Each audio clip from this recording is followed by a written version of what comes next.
just been looking up first lady facts to go with the Flotus theme. Not that I've really looked through them yet properly, but at some point I might try and give a quick pop quiz. Ooh. If you're recording, sort of, if you're thinking of turning this one into podcast form. Yes, so that's the idea. I did do some looking into it last week, which is why I came across using Craig and stuff. Sure. But then I was gonna try and figure out a more elegant process over the weekend. Then this weekend I was in Edinburgh, so. Oh, nice! What were you doing there? I literally just went up for a little solo trip. Oh, very nice. Just to explore the city and stuff, because I've been once as a kid. So I Oh. don't really remember any of it. Oh, so Edinburgh's was amazing. going up I had such a good time. Just literally by myself for 2 days, and I did 40,000 steps over the 2 days because I was just walking everywhere. And it's one of those cities where there's something in the distance, and you're like, oh, what's that? And you just go and wander over to it, have an explore. There's so much going on. I did. I got up at 3 a.m. to go see the sunrise. Oh, amazing! How was that? It was pretty phenomenal, but I was fucking knackered. Yeah. Afterwards. It was that classic thing of I know I have to be up in the morning, and I need to get some sleep, and then you just don't sleep. Yeah, were you just determined to see the sunrise? You can't do it other times of the day, and it's still pretty nice.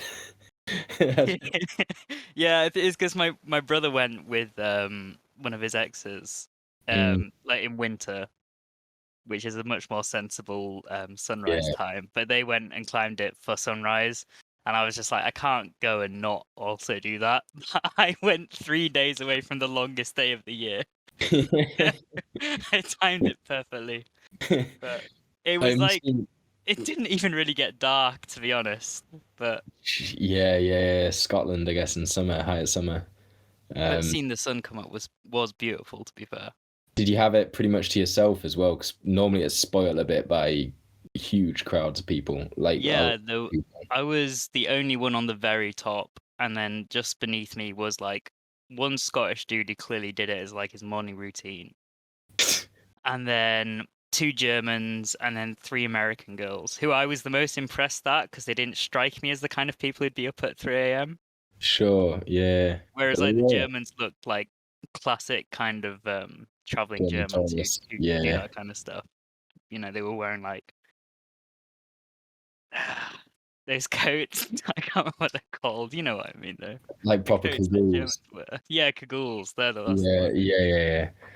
No, I love that we're 3 minutes in and we've already dived into the stereotypes, but I fully get what you mean. Yeah. Well, we came across loads of them in New Zealand and stuff. So I know. I never you and Alex Langer saying, sort of. It's Germans and Brits, I guess, get everywhere, just all over the top. Maybe to a lesser extent Americans. I don't know how often.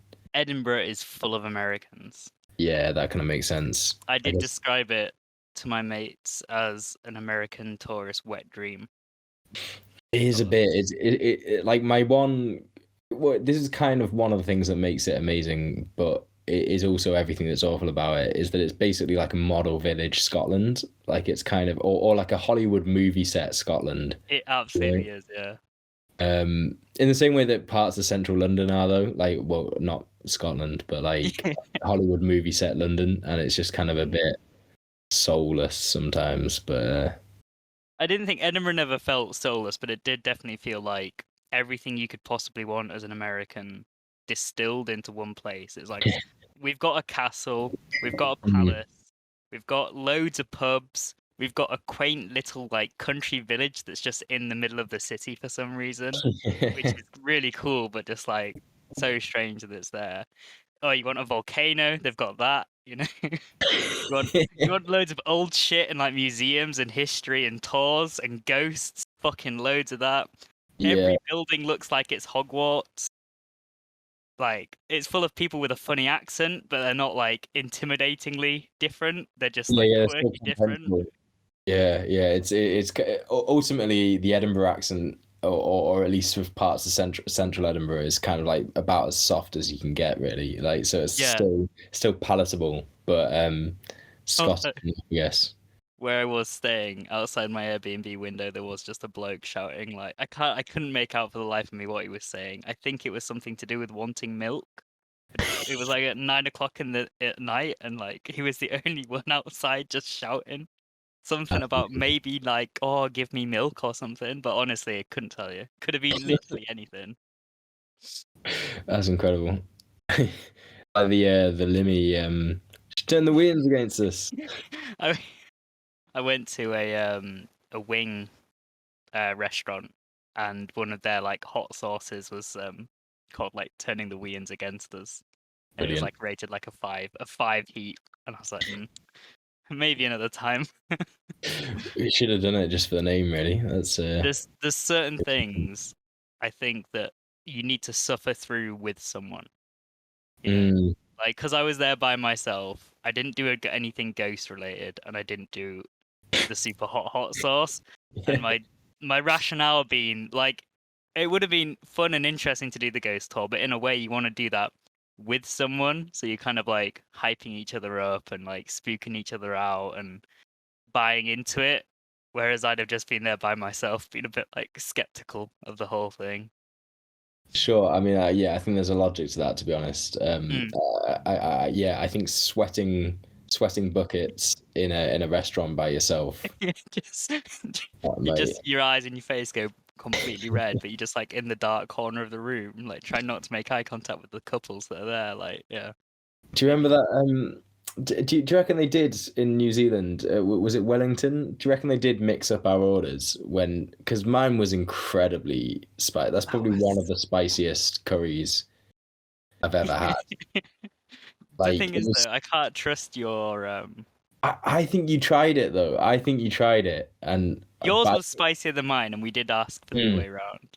That wasn't in Wellington, though, was it? That was in where the Penguins were. Did we go in N? Oh, no. The very last place we were, wasn't it? We went for 2 curries. It was the one in Wellington, I think, because that was like they're amongst my favorite curries in my life. But I think obviously that might be the spiciest thing you've ever eaten. It was still amazing, and I probably attribute that to a fast acceleration of my spice tolerance, because now I'm better than Hannah at spice. Yeah. I'd say I'm half decent with spice. Not amazing, but like nothing like what I used to be. You know, like I've done jumping a few places down the queue, I think. I mean, that's definitely the thing with spice, is like you gotta like acclimatize to it. And I think people don't realize that they're like, oh, I don't like spicy food. It's like, oh, you just gotta like build your way up. Like, start with something real basic, like chili heatwave Doritos, and build up from there. And eventually, you'll be like smashing out the tin and the Wians against us hot sauce in no time. Now you got to start with ginger biscuits. That's what I used to find a bit much. And I mean, I do know people who find like the memes of finding mayonnaise and stuff spicy, like calling like salt and pepper a spice, and it's like, come on, really? That's what I think. Pepper might have been the other part of my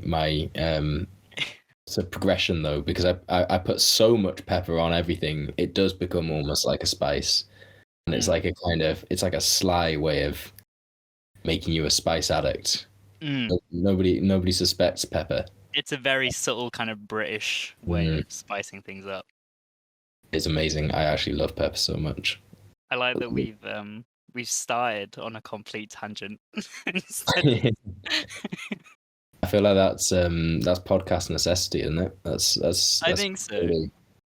I mean, I think I made a few notes about like what I kind of envisaged the identity of this podcast. Amazing.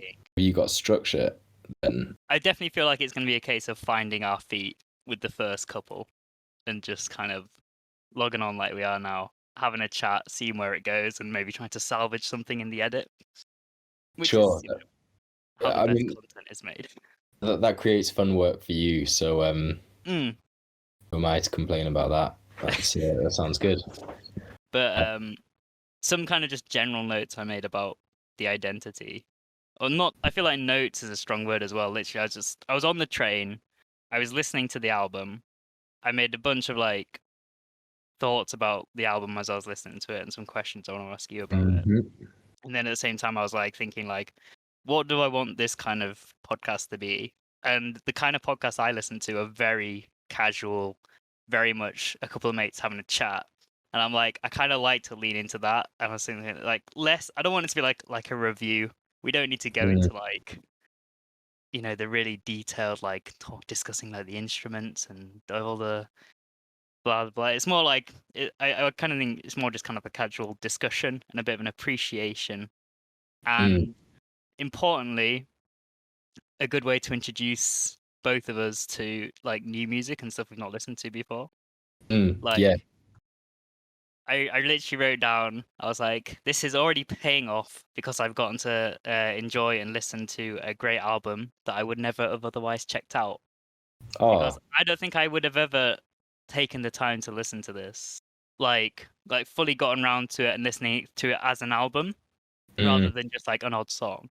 Which is kind of how to experience it, I think. That's Yeah. part of why it jumped to mind, because it is like an album, I guess, in a way.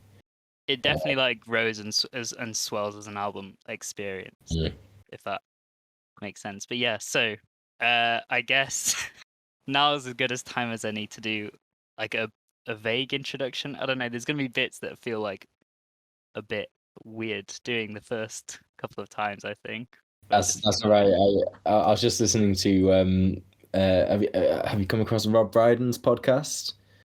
I He's haven't, no. he's built for podcasting, to be honest, because he's got that sort of easy listening, almost to a fault kind of easy listening approach. Kind of same reason he's a panel show host. You know what I mean? Yes, I'm not trying to criticize him there. On the off chance one day he ends up listening to this.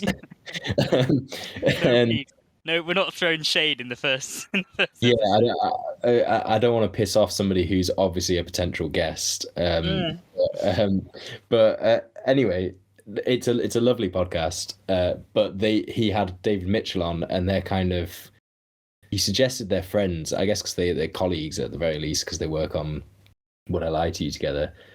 But David Mitchell pointed out a few times the way in which he was doing things that would be really odd in normal conversation, like saying things to David that they obviously both already knew, but is done in a supposedly casual manner for the purpose of the listeners. And it does make you appreciate how actually a lot of it is a lot more forced than I think.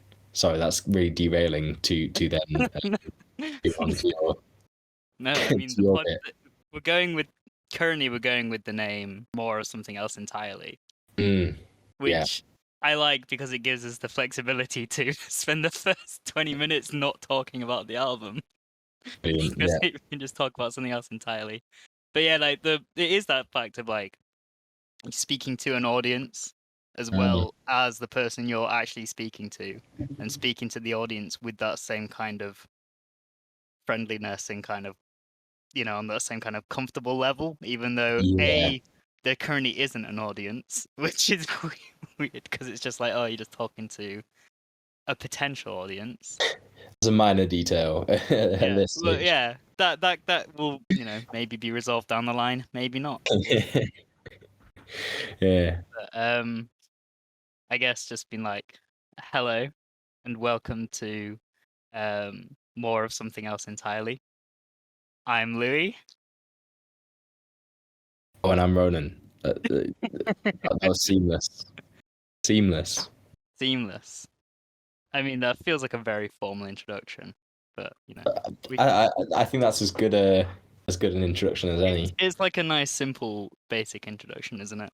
Yeah, no, that sounds good. The general gist of this show is going to be one of us will pick an album and we will go away and listen to it. Usually it'll be an album that one of us enjoys and the other hasn't heard before, or one that neither of us heard before. We go away, we give it a listen, we come back with some thoughts, and we just have a nice little chat about it. And the idea down the line is that we would start, if we get this kind of ball rolling, invite some of our friends on and get them to kind of come on and bring an album with them and be like, oh, I listened to this. here's something for you two, and it's going to be like whatever genre, whatever artist, as long as people really enjoy the album and can talk about it. That's kind of what we're hoping this to go down. So this week, first episode, first attempt, Ronan has brought Flotus by Lambchop, which I had no idea what to expect going in. But do you want to just tell us a little bit about why you picked it? Sure, yeah. So this would be a contender for my favorite album of all time, I reckon. Wow. It's that's always a hard one to say. I'm immediately kind of questioning that as I say it, but it'd be a contender. I've given it that condition that I think I covers respect that you went with that off the bat. I think I would do the same, like going for a really strong album straight away. It's because it's also, so I think sort of linked to that, it's also one that I feel isn't in the broader conversation enough. So it's a good way to introduce you to something I consider a classic or just amazing, but isn't necessarily a broader classic. It also sort of fits into a kind of a vaguely known genre, mainly led by, I suppose, Bon Iver. But in my opinion, does all of that better than Bon Iver. Yeah, I'm trying to jump in with as many controversial things as possible. Your fighting words. Yeah. I mean, I remember a reviewer saying something along the lines of it's essentially like a warmer counterpart to Bon Iver's 22 a Million. I think it came out the same year. And I first heard about it. My family listened to Lambchop. Lambchop, I think, never really gained huge success in America. They've had like a kind of constant cult following, I suppose, and it's mainly just held together by this guy Kurt Wagner. I don't know, but him, Kurt. He's the central part of Lambchop. He is Mr. Lambchop. But they had a wave of interest in the UK in the early noughties with their album Nixon, especially, I think. So I think that must be how my dad heard about them. And then basically there was a piece in promotion of the album in The Guardian where he was saying he was massively influenced by the likes of Kendrick and Kanye. And I just loved the idea of this alt country musician from Nashville deciding to have his take on modern hip hop production. And just as I'd hoped, really, it has no bearing on any of that whatsoever. It's something else entirely. What one might say, more of something else entirely. And I think that probably leads us into the album in a kind of slightly scattershot way. That was my introduction to it. And then you listen to it. And I don't know whether you want to talk about your feelings on it before I start giving my feelings on it. I guess I've hinted at some of my feelings on it. Yeah. But... I do like that it was something of, sounds like you were introduced to it like via your family, like at the same time, like it does feel a bit like a album that your dad would show you, like just generally, just like a dad introducing album, if that makes sense. Like certain artists and bands that just feel like your dad puts it on in the car or something like that, and you're just like, oh yeah, this is actually pretty good. I think especially some of their other stuff is very much that kind of American or Americana, I guess you'd call it, that is so loved by dads going through midlife crises, I guess. Yeah. It's like The National that's exclusively listened to by divorced men in New York apartments drinking red wine and crying whilst looking over a cityscape. Yeah. Or so I've been led to believe. I'm not sure. I do have stuff to say on it, but I also don't want to kind of say stuff immediately before kind of. Well, so when you recommended me it, I hadn't heard of Lambchop, and I hadn't heard of Flotus, and I think my kind of like established ideas of what it might be took me by surprise each time, because at first I heard Flotus and I thought it was, for whatever reason, a dumb reason really, just from the name. But I was like, oh, I wonder if it'd be something similar to Flying Lotus, Mm.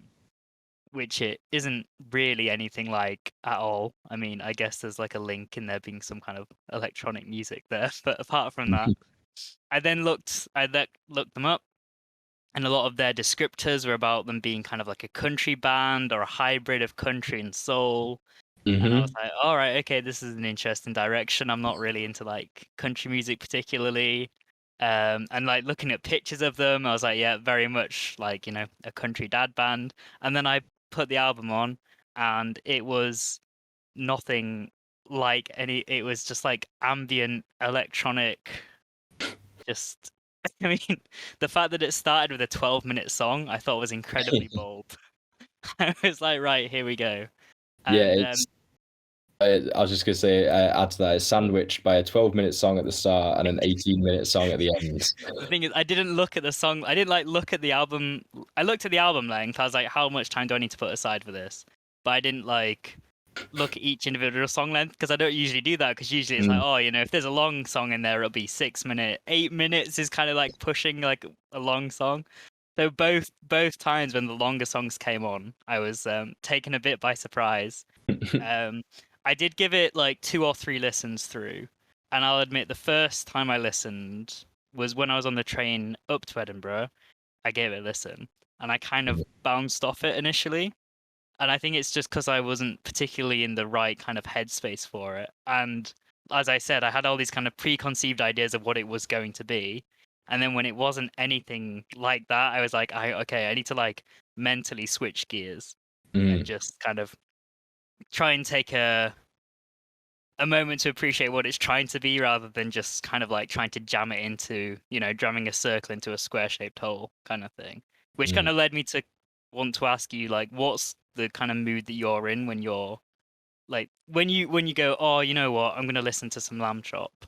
Is there a particular mood or moment that you find yourself in that's kind of leads to that being the vibe that you want to kind of surround yourself in?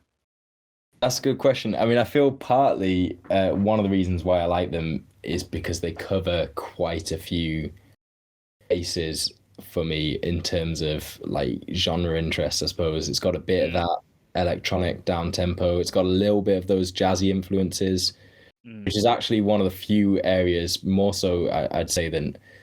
So I suppose in terms of talking of that hip hop influence and to some extent laughing about how little that comes through, the 2 areas where things like him mentioning Kendrick perhaps do come through are, one, obviously in just general electronic production more broadly, but also 2, To Pimp a Butterfly had come out just the year before, and obviously is in the same way that David Bowie said he was influenced by that. It's more about how all of these kind of classically jazzy kind of influences could be repurposed and used in a very modern sound. I think he does that here, just in a very different way. It's almost like jazzy lounge music, I suppose. But then it has some of those sort of more broadly indie influences. And it is just so sonically beautiful. So to some extent, it's just a very me album that makes me very happy just to play it. The first thing I wrote down, actually, was I just immediately was like, I feel like I'm listening to one of Ronan's inspirations. Because I was like, immediately I was like, this is giving me really like the music that you've made and put out on SoundCloud. A lot of it, I was just like, I can see like the vocals felt very you, and like the instrumentation and the layering of everything. And I was like, oh my God, this is where presumably part of it started, like the seed was placed. I think if there's something, it's not necessarily that I'm directly influenced by it, but perhaps some of my likes and interests do come out in both. So there are just a few artists that both I've become more and more drawn to. Or actually, with Lambchop, it's particularly this album. I mean, there's like a few other sort of things that I like, but it is particularly this album. But there's basically a few of these artists where I'm sort of drawn to them on one level because of my pre-existing influences or interests, and then in turn they probably do get shaped by this artist.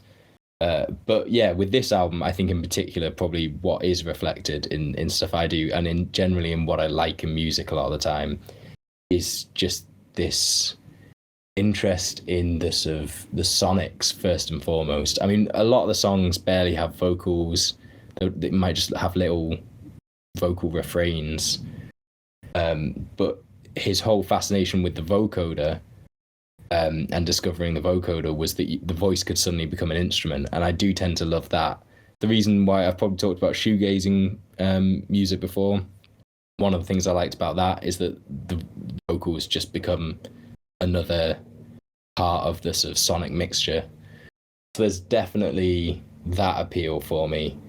In terms of when I play it, so I realised I never actually answered that. Broadly, anytime. I used to play it a lot while studying. I also think it might be a contender if you were going to play it at any time. If you were playing it for the first time, or just like you didn't know anything about it, and you asked, "Oh, when should I be playing this?" I kind of think it's a perfect dinner party album, to be honest. Ooh, I can see that. I think you can play it in the background, and it's just pleasant to listen to, but just kind of weird enough to feel slightly cool and edgy. I think it could also lead to sparking a bit of conversation as well, because like you say, it is pleasant and like very melodic, like to have in the background and just to have it kind of tinkling away. And like you say, it's got those kind of nice jazz influences as well, which give everything a kind of air of classiness. But there are enough moments in the songs that you can kind of pick up on. And I kind of felt this when I was listening through as well, is that as the album progressed, I was kind of going, "Ooh, I like what they did there.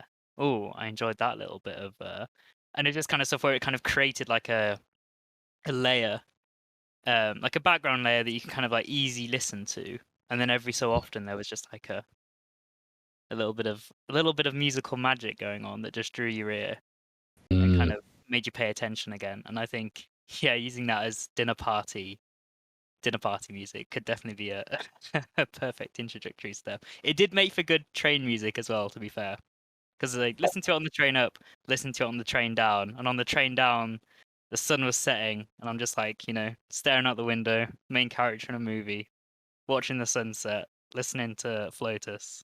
Yeah.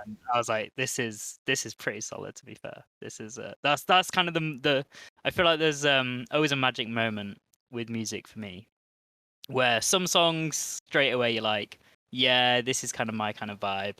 And then a lot of the music that I think has kind of stayed with me and that I've enjoyed more are the ones where on the first listen maybe didn't quite click, maybe not on the second listen, or like it took about 2/3 of the way into the album, and then all of a sudden you have that kind of magical music moment where everything just kind of falls into place, and you're like, I'm really feeling this vibe, and I'm really like enjoying the journey that this album is taking me on.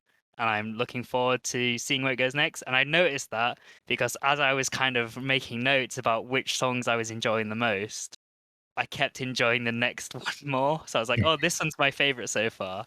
And then I was like, no, this one's now my favorite. And like it went on like that until I eventually settled on The Hustle being my favorite, which is obviously the last song on the album. The Hustle is just remarkable, I think, as a piece of music to have an 18-minute song that I was just like, holy fuck, it's 18 minutes. Because I was listening to it, I was really enjoying it. I was like, oh, I wonder, like, is this the last song in the album? I wonder how much longer it's got. And then I just see like the little time bar at the bottom. I was like, oh, Jesus Christ. Yeah, it's just a brave move, I think, on some levels.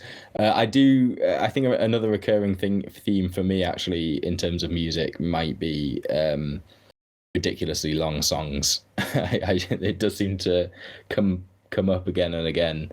But it's just that when it's done well, it is just amazing because it just gives you so much more time to sink into something. I think I'm kind of a fan of minimalism to some extent.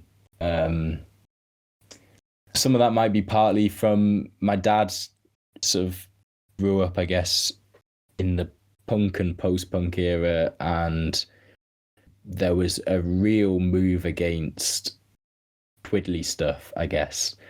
So you're kind of prog rock, do a big long guitar solo for 10 minutes. And now, on one level, long songs are kind of indebted to that era. And I actually have come around to quite liking some of that era. But maybe I'm also a little bit influenced by my dad's broader doctrine of less is more, I guess. Mm. So I think there's something beautiful about having an 18-minute song where a lot of it is not trying to do too much. You know, it's just a drum beat and a few little melodic lines over the top. It's very gentle, and it's quite comforting in its simplicity. Like you say, it's very minimal, but it still feels very rich, and like you could easily just, it's the kind of song where you could say you're having a bad day, find like a nice quiet dark space, put some headphones on, and just kind of close your eyes and let it kind of envelop you. And you'd come out the other side, you'd come out the other 18 minutes feeling a lot happier, I think. It really did kind of bring the album together for me. It felt like it was what the whole that's why I'm glad you kind of recommended this one, because it's like you said at the start, it very much feels like a album experience in the way that every track felt like it kind of did like lead into the next one, not in the sense that it was like one continuous song, but in the sense that it was one kind of continuous theme. And I think that just definitely did feel kind of capped off by The Hustle, which almost felt like it could be its own musical project. Like you could release it as its own EP in a way, but it was improved by what came before, because what came before kind of led into it, if that makes sense. No, that absolutely does. And yeah, that's so true about it. It could really be its own standalone piece. And I think actually the music for The Hustle is written by one of Kurt Wagner's. I really should know how to say his name, but written by one of Kurt's. You can edit around that. Written by one. Actually, you actually will as well. Written by one of Kurt's frequent collaborators and somebody who collaborates on a lot of the album, I think. So I think the actual music for that is written by that guy rather than Kurt, and then Kurt, I think, writes the vocals over the top and the lyrics. Oh, interesting. Okay. Because it does have a slightly different, even though it fits within the album, it does have a slightly different sound and feel, I think. There were slight moments in it, and this is quite a rogue comparison, because I did go away and listen to this song afterwards, and they're not that similar, but there were slight kind of fluty moments that made me think of a song called Ping Island / Lightning Strike Rescue, which is one of the tracks from The Life Aquatic. Okay. Like, from the literally just little bits that like do do do do do do do do, and I was like, oh, that makes me think of something else entirely. But yeah, in that sense, none of the rest of the album made me think of that. So there were definitely some different kind of instrumental influences going on. But I think overall, the thing that one of like the other thoughts that I came away with is that despite everything being so minimal and it being very kind of quite a sleepy album, but not in a bad way, just in a kind of, I don't want to imply that it was like boring or anything like that. It just felt very kind of going at its own pace and meditative, But it also felt incredibly purposeful. Like everything was thought through. Like every single, like every time a new instrument was introduced, even if it was just briefly, it was clearly like well thought out. I feel like I could see the process of making these songs taking quite a long time, where they just go through it and then go, oh, let's add this here. Let's like add this little vocal bit in here. See how it sounds. Oh, let's change that a little. Like nothing felt just, oh, whack that in for the sake of it. Or, oh, well, that'll sound cool, probably leave it in, or stuff like that. Everything felt very kind of placed and designed to create what they were going for, I think. I think that's absolutely it, and it does link back to uh, perhaps another way in which the hip hop influence. I'm just so fascinated by his statement that was an influence. But I do vaguely remember there being something along the lines of how now you have the whole world of your imagination at your fingertips. You know, you can directly transfer that to real sound because of where technology's at.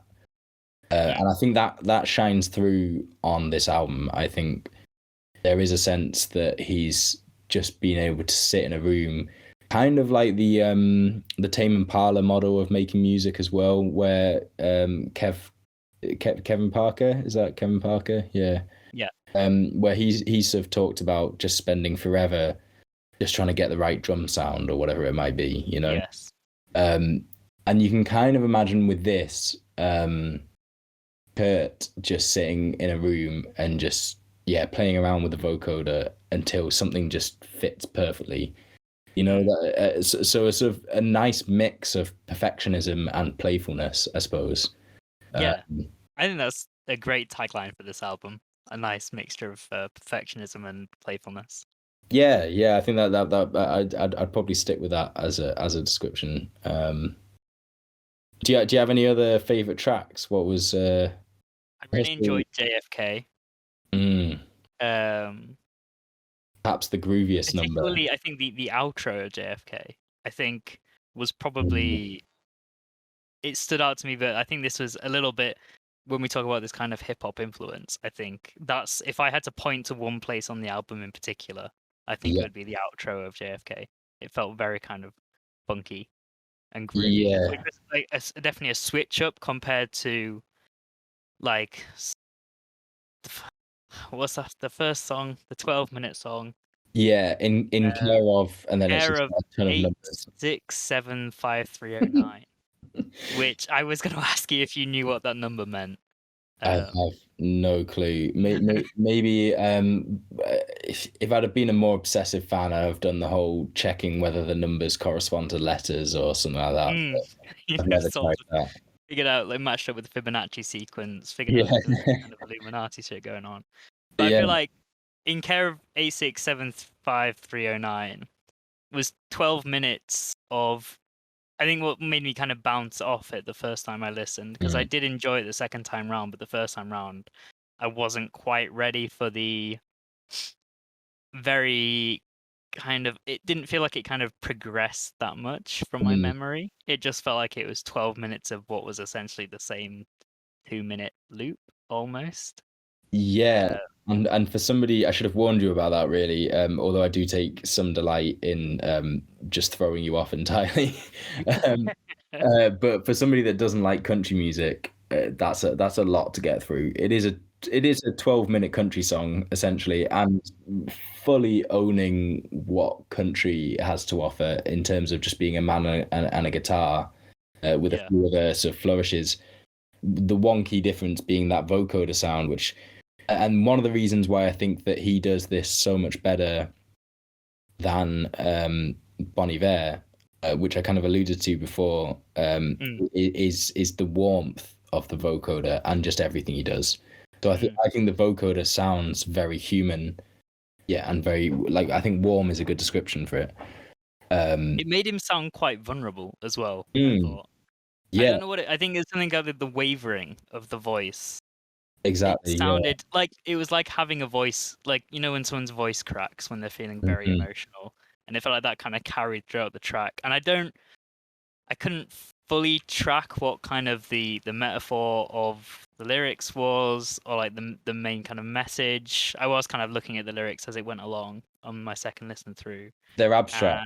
They're very abstract. Yeah, they're very abstract. And I picked up on the fact that the reference to cancer was all the way throughout. So I'm assuming that it's quite like, it felt like, like the way it made me feel, which I think in a lot of ways matters a lot more than what the intention necessarily is. Like, you know, when you're like, oh, I had to Google the lyrics to understand the meaning. I think a lot of the time it's more about what the lyrics make you feel Mm, more than what they actually mean or what the artist intended. And like the general kind of vibe and energy I got from the song was this kind of almost nostalgic, melancholy, mhm. kind of just kind of wallowing in it a little bit for 12 minutes, but not in a self-pitying way, in a kind of bittersweet. It felt bittersweet as a song, and I don't know if that was the intention, but that's kind of what I took away from it, which is why then when you end up kind of later into the album on JFK, Mm. I noticed that kind of funky switch up in the outro,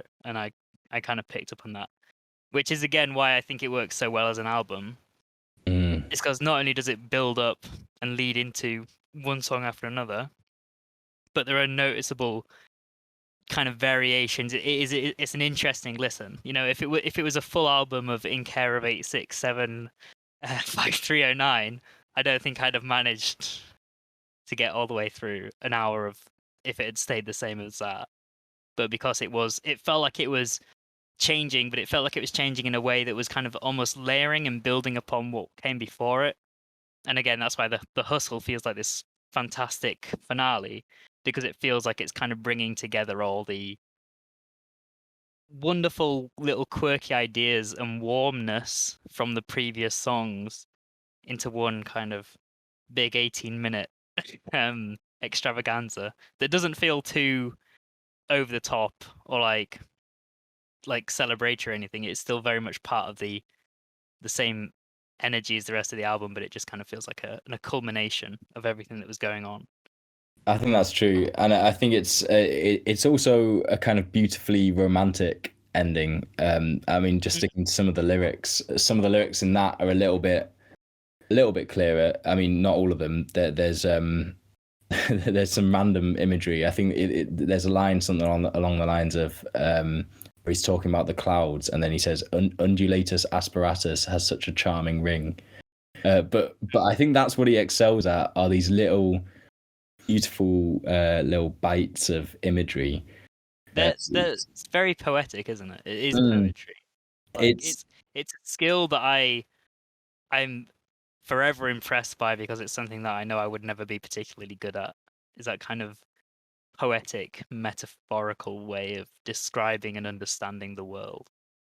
I think I think it appeals to my my wishy-washiest tendencies, in that I often quite like not having a concrete meaning to something.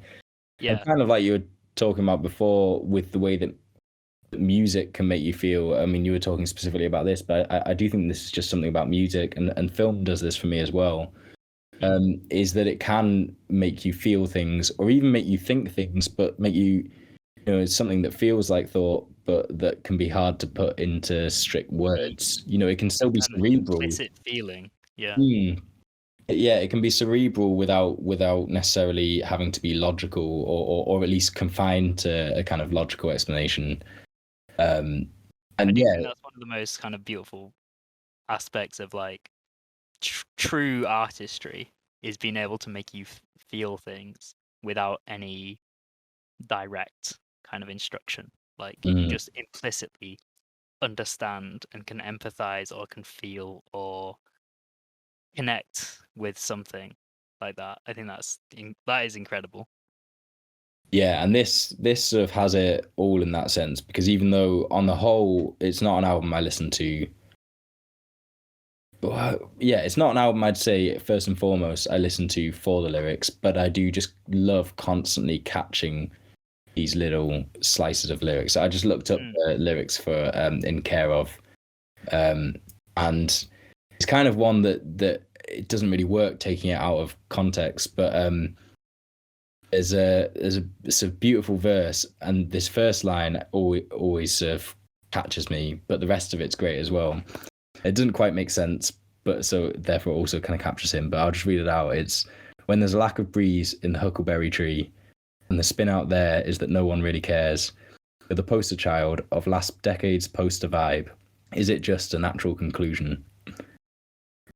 I just love those lines individually, and all together, they're just brilliant. And that line about it's a lack of breeze in the huckleberry trees, just when he sings it, just has a certain air to it, and it can make me feel different things depending on my mood. But it just always works. I don't know. I can tell it's left an impression on me because I can hear, as you're reading the lyrics, I can hear his voice. I can hear the vocoded voice, and I'm feeling the the emotions just like listening to the lyrics again, which is not something that often happens. I think even though I was there listening to it like on my first listen, on the second listen, enjoyed it a lot more. But on the first listen, even though I was there going like, where's this going? The fact that like it's clearly stuck with me, and in a way, I'm kind of like hearing the lyrics. I'm like, oh, kind of in the mood to put it on. Kind of in the mood to go put it on and listen to it again.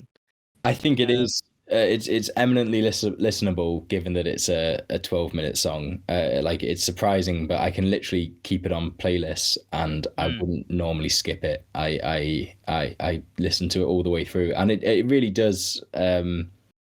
For the benefit of our non-listening listeners, it really does just repeat the same verse essentially over and over. It's like a verse bridge structure, is it? I guess, or something like that. But basically, just the same verse over and over, repeat. But it just it draws you in, and to be honest, over time, I have come to feel it has more of a groove than you'd think as well. I think it's got quite a nice bass line and drum beat that just are very simple, but it is a groove of sorts. And I've realised that I guess groove exists in a lot more music than you'd necessarily expect it to. It's got a groove. It's got a little bit of a swing. More than perhaps your average country song. I don't know. I don't know too much about about country music more broadly. But I think country is definitely one that I have literally no expertise in whatsoever. So no, yeah. We might need a guest to come on and to those kind of stuff. I do think you just talking about how like it's the kind of song you could leave on a playlist. It strikes me as the kind of song that, as it would come on the playlist, your ears would pick it up and you'd kind of smile to yourself. Oh, yeah, that's the kind of vibe I get from it now. Is that you could put it on a playlist and have all these songs going, and it's creating a nice ambience, and you're enjoying the general vibe. And then there's certain songs that just come on, and you're like, oh yeah, this is one of the special ones. Like this is the one that makes me go, yeah, give me that. I did. At the end of my listen, I was aware that there was something of a remix of The Hustle. Yeah. I don't know if you know about this. Yeah. The Hustle Unlimited, which, despite the name, is significantly shorter. I was expecting The Hustle Unlimited to be maybe an hour long, but sadly, it's only 5 minutes 28 only. Which is still like a fairly long song, but I feel like you reacted to this immediately. We're just like, oh yeah, oh god, here we go. Did you? No, I mean that wasn't a bad reaction. There, that was it. It's a positive reaction. I think it's sort of this is the other one of the many genres that Mr. Lambchop has dabbled in, is the sort of disco-y sound. And this is him doing the sort of disco number version of The Hustle. And I think Hannah or Charlie, when we were when they were in Manchester, I think they discovered it independently, and I got very excited because of my love for this. And they're like, Ronan, listen to this guy we've just found. Yeah, incredible. And you're like, excuse me. Yeah, I still don't think I've managed to get Hannah to listen to the full 18-minute version. She's probably listened to sections of it, and she's definitely heard me talk about this album. Haven't you put it on when you've been having a classy dinner party? I have actually. I've put it on in the background. I'm not sure I've ever basically had it on all the way through whilst we've been together. I think we've done sections of it, but I'm not sure we've done. So to be fair, accumulatively, she probably has listened to the full album, including the full Hustle. I'm not too sure, but yeah, I think she prefers the unlimited version anyway. It is nice and disco-y. It's got an appeal. I was surprised by the complete change in like tone on it. I mean, and that's what I think from from what you've told me about Lambchop and from what I kind of saw, the fact like he is someone who's very willing to kind of explore and experiment with his music, and I think that's really cool. I think that's really fun that he just takes on all these kind of different inspirations, including things like To Pimp a Butterfly, which obviously genre defining in more ways than one. Clearly has a huge impact on everyone and everything, it seems. But the fact that he's just like, you know what, let's just take my 18-minute long song, take the lyrics from like, because the lyrics are like very sparsely kind of throughout, isn't it? There's like a sprinkle at the start, and then there's like a bit in the middle, a bit at the end. And he just takes those, whacks them all together, and adds a funky little disco beat behind it, which did feel a little bit like it could be like a rom-com soundtrack. Like, I could see that. Yeah, I suppose so. It felt a little bit like a movie song. Not in a bad way, just in a kind of, I could see this as like a montage. People having a little boogie to this while they're like falling in love or whatever, something like that, or maybe falling out of love, whichever way you want to put it. But I did the whole album. I listened to that Ping Island Lightning Strike Rescue, and then I listened to The Hustle Unlimited, and I was like, I have been living Lambchop for the past hour and a half and really enjoying it. You're gonna have to send over the Life Aquatic thing that you're talking about, because I'm not sure I know the exact thing, but I can kind of picture how some of it would fit in Life Aquatic.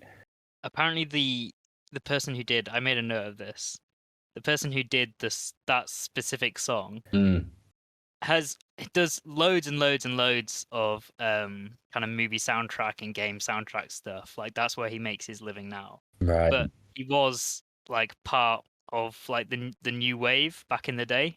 Oh, really? Part of a band called Devo. I don't know if you've heard of them. I don't think so.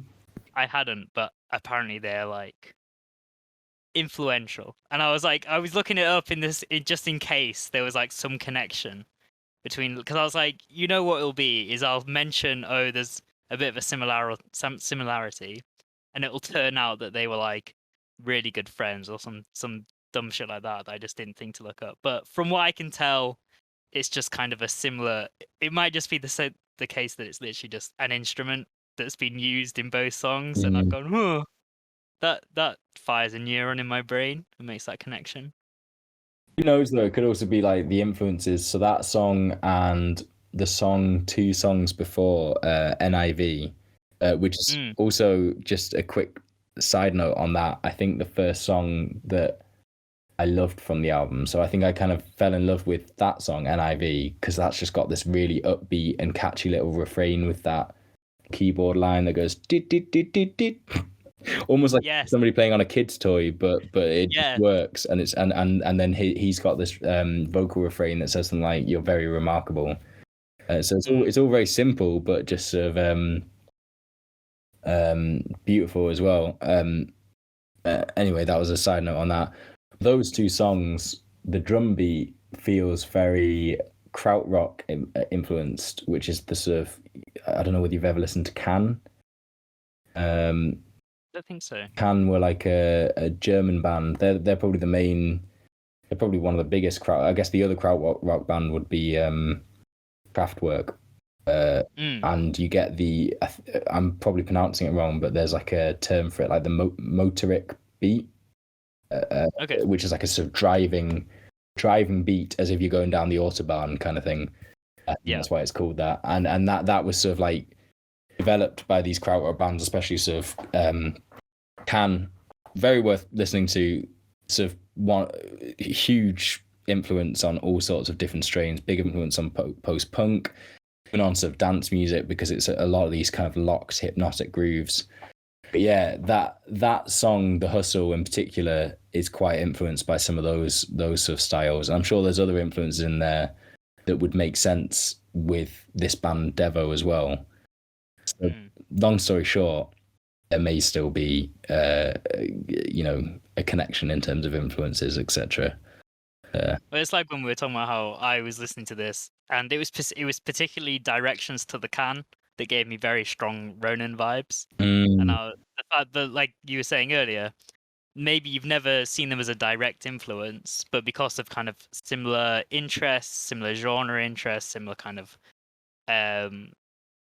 music like backgrounds that you like to build from, you do kind of end up with a little bit of crossover or inspiration in that sense. And I imagine, like you were saying, you've got Can and Kraftwerk inspiration, and that could be very easily kind of looked over if you didn't know what you were looking for.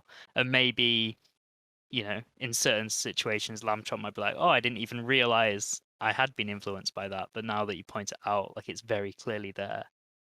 So yeah, maybe there is a kind of a case for that, being that other kind of new wave or electronic artists, or anyone who's kind of experimenting with vocoding or anything like that, it's very hard to tell. It's kind of chicken and egg. It's hard to tell who inspired who, or was it just kind of a general kind of melange?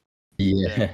You end up with these kind of similar sounds, which never a bad thing, because it means that you can jump from one artist to another, because you're like, oh, this reminds me of this, and kind of track it back. And now that you've like told me about Canon Kraftwerk, I'm quite curious to go kind of listen to those and see if I can pick up on those kind of influences that are in this album. Yeah, well, I've not listened to Kraftwerk anywhere near as much, but they basically created, to some extent, created techno, basically. Oh wow! Certainly created German techno.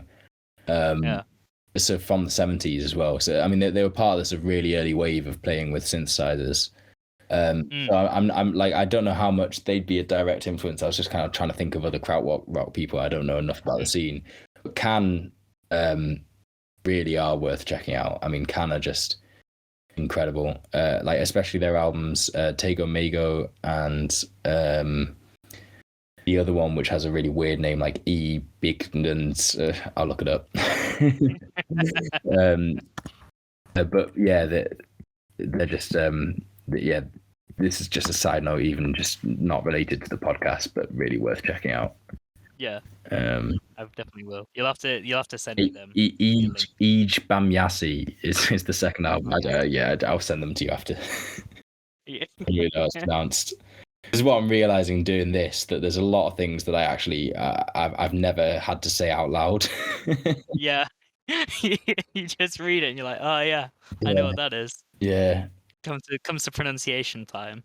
It's like I was once talking about sort of different ethnicities within sort of Jewish culture, and so you get the Ashkenazi Jews, and then you get Sephardic Jews. Only I'd never said it out loud, and I just hadn't clocked that it's Sephardic.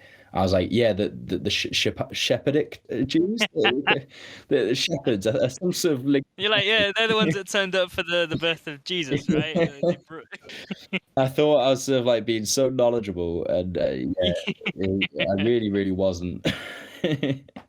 Who were you talking to at the time as well? Was it it was some of Hannah's mates, one of whom was Jewish, so I think that probably made it worse. And you're like, what the fuck are you talking about? Yeah. Honestly, they didn't have a clue what I was talking about at first. Anyway, that's how I learned it was pronounced Sephardic. Well, I think the beautiful thing about podcasting is, if there is ever an audience, we will get emails talking about how to pronounce things and telling us that we're idiots. That's my understanding of it, is that anything you make a small cock up on, immediately called out for. Yeah. Speaking of, I should probably set up some kind of like email address or something at some point, in case there's ever people who want to email in. But maybe we'll have like a one obsessive fan, like and it just turns out it's just one of us. Just one of us with an alter ego, just logging in and be like, oh, you guys are the best, but also fucking idiots. Have you watched Flight of the Conchords since we listened to it in New Zealand? Because that's one of the There's an episode of Flight of the Conchords where Murray has to explain to Jermaine that he can't be on the fan list. Can't be a fan of the band, Jermaine. You're in the band.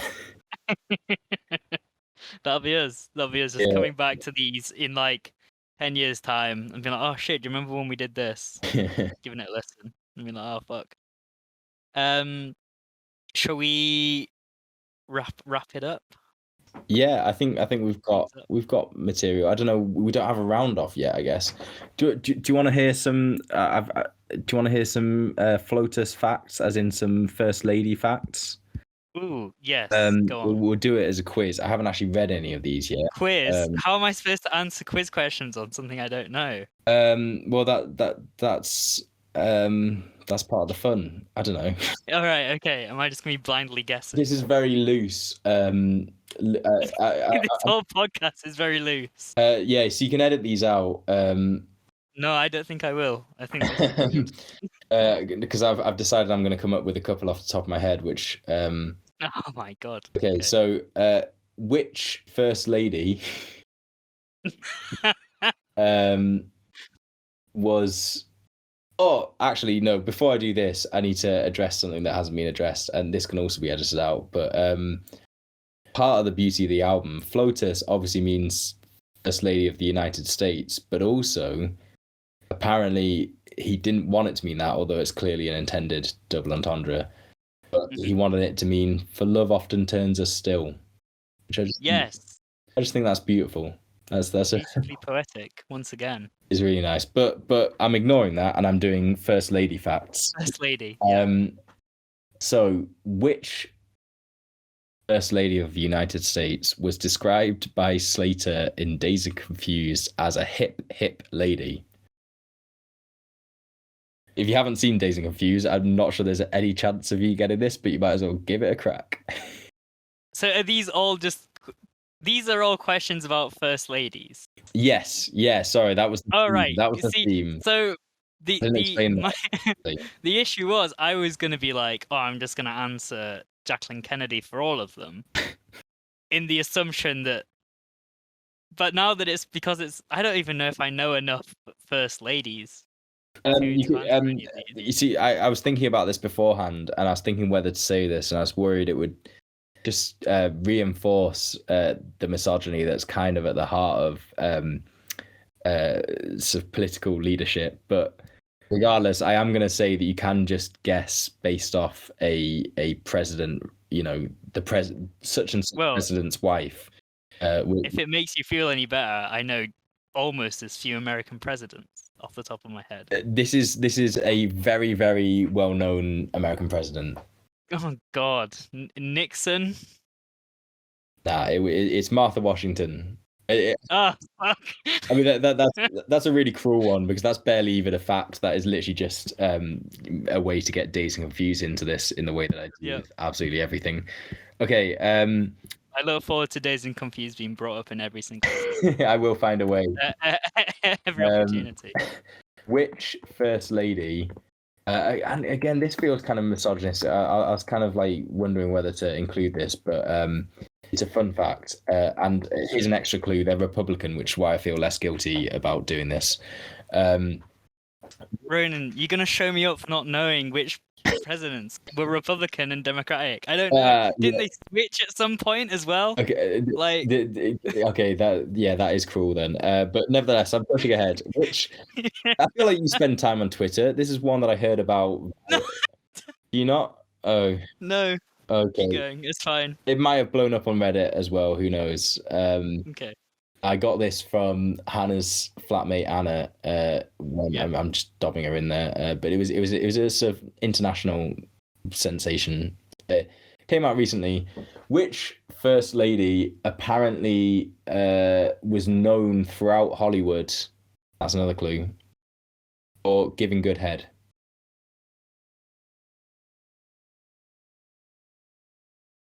Is that a long pause with you thinking? I thought I'd cut out for a moment there. It's who do I want to pick?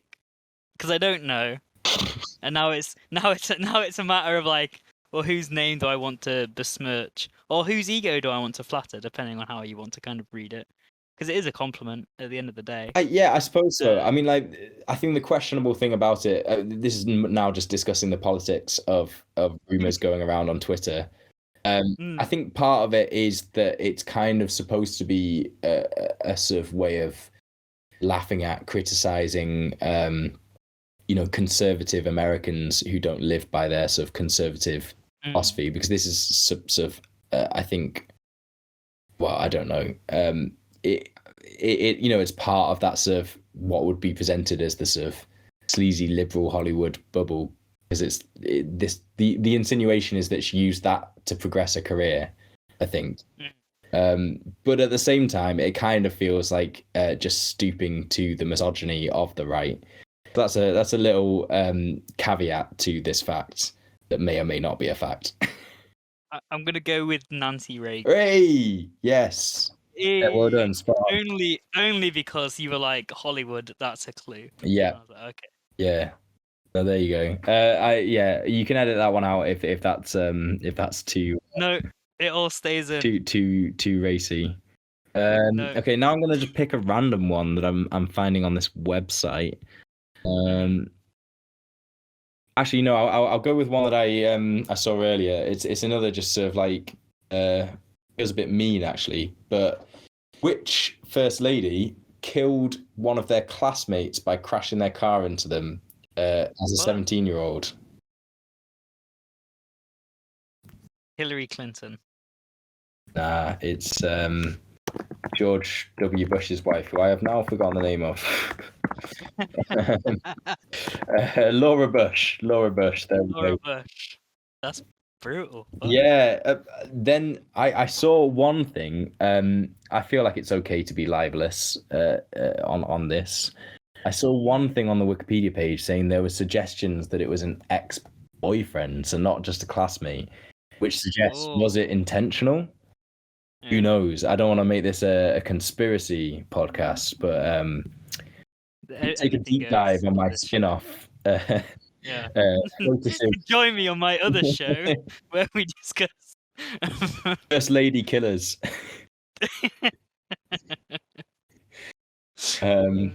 Yeah, it's not been picking off so far. Kicking off. I don't know what phrase I was looking for there. There you go. It just has one person listening, and it's you. Yeah, I'm part of the fan list. There we go. They're my Flotus facts. I just thought I should add a little fact section. A little bit of spice. Yeah, no, I like that. That's quite fun. I'll try and do that for my bit. I guess we can wrap up by I'll ask you to pick your 3 favorite songs from the album. Oof. And I'll pick mine, if that's doable. I can tell you mine now. Yeah. You go. Oh. My 3 would be JFK, Relatives number 2, which I didn't really mention, but yeah. I wrote it down, and obviously then The Hustle to finish it off. My kind of top 3. Okay. I think I'm going to avoid saying, like, I mean, JFK probably would be in there, but as you've said it, I'll just avoid. Although you've said The Hustle as well, which would. Okay, no, that doesn't work. I picked off the best ones. Can I have 4 just to make it easier? Otherwise, it's going to go for it. I would go for it In Care Of, just because that's beautiful. I'd then go for JFK because that is groovy and just has a couple of beautiful moments. Some of the coolest lyrical moments as well, like with the New York Stock Exchange of Ideas. And then that ending where he says, "We must build a culture of understanding," and the organ comes in as if it's almost like a preacher standing and the light shines through. And I don't know, it's almost, I don't know, it's just beautiful. And then I would have NIV, which I mentioned before, and then I would have The Hustle, probably. Lovely. That was tough though. It's a good album when it's difficult to pick kind of 4 to take away, especially because it feels like one of those albums where you'd definitely be missing out if you just listen to those songs. You need to listen to the whole thing from start to finish. Is that us wrapped up? Have we? I'll close up by I'll let you know what album I'm going to be picking. So in 2 weeks' time when we reconvene, So in time for that, I would like you to listen to Faces by Mac Miller. That's going to be my Okay. pick. I don't know if you've listened to any of that. I've never listened to much Mac Miller, despite having heard so much about him and heard sort of a few songs via other people. Now that you've been like, I've never listened to him, I've already been tempted to kind of launch into a discussion, but we'll save that for 2 weeks' time. So yeah, Mac Miller Faces next. And then I guess just to kind of close out, in case anybody does listen to this, is there anything that you want to shout out or draw attention to? That's a good point. It is worth noting that the album's sandwiched by two very notable songs, and then everything in between can kind of blur into one another, especially the first time listening. I wouldn't be put off by that, basically. Also, don't be put off if you don't like country.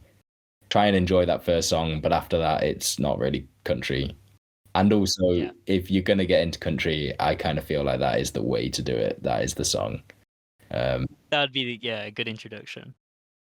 That's about it. Nice. I might make like an Instagram or something like that. Yeah, go on. Maybe I'll make some social media pages. We'll see. It depends on how much effort I want to put into that kind of aspect of things. Yeah, but yeah. We'll see. And if anyone does listen to this, I will just quickly shout out that I'm doing a fundraiser for Afghanistan, Yemen, and Ukraine, and I'll put a link to that in the description. I presume playlist podcasts have descriptions. I think, right? I think they do. I think so. Yeah. I'll put a link in it. I'll figure it out. I'll do that. But yeah, that's everything for the time being, I think. So. Oh well, yeah. Cheers for essentially organising this, Louis, and it's been a blast, and actually kind of worked out all right. Although that's before listening back to it, which is always the awful part. Might listen back and be like, God, this is unusual. Hopefully, I mean, I've enjoyed it, and it's just been nice to have a catch up with you. To be fair. No, it's been good. It's just been our usual, really, and we're subjecting other people to it. Yeah, hopefully that will be the appeal to some extent. Yeah, I suppose so. We'll see.